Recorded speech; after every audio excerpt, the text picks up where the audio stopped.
बऱ्याचदा काय होतं, मुलांना सर्दी खोकला ताप झाल्यानंतर आपल्याला आपल्या घरचे किंवा शेजारचे काहीतरी घरगुती उपाय सांगतात, पण आपण त्याच्याकडे दुर्लक्ष करतो. पटकन डॉक्टरकडे नेऊन औषधं आणतो. औषधं तर आपण मुलांना आणलीच पाहिजे, पण आज मी तुम्हाला अजून एक उपाय सांगणार आहे, जो की आमच्या शेजारच्या मावशींनी मला सांगितला होता आणि माझी मुले लहान होती तेव्हापासूनच मी त्यांना ते देते. तर उपाय असा आहे की एक कांदा घेतलेला आहे, त्याचं वरचं साल काढून किसणीने कांदा किसून घेतलेला आहे.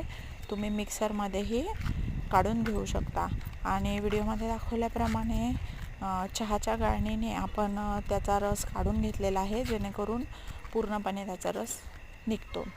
तर बघा, याला काही जास्त रस लागत नाही, थोडं 2 ते 3 चमचे असेल तरीही त्याचा फरक होतो.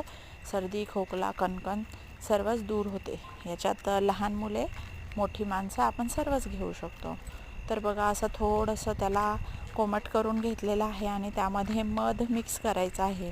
आता हे मध कोणतेही असलं तरी चालेल. आता हे मी ह्याच्यात असं मध मिक्स करून घेतलेलं आहे आणि थोडंसं गोड लागल्यामुळे मुलेही ते पितात आणि अमायराला तर खूप आवडतं, कारण जेव्हाही तिची तब्येत बरी नसते तेव्हा ती मला सांगते की मम्मी मला कांद्याचा रस करून दे. बघा, आजही ती आजारी आहे आणि म्हणून तिला कांद्याचा रस करून दिला आहे. तिला खूप बरं वाटणार आहे आता.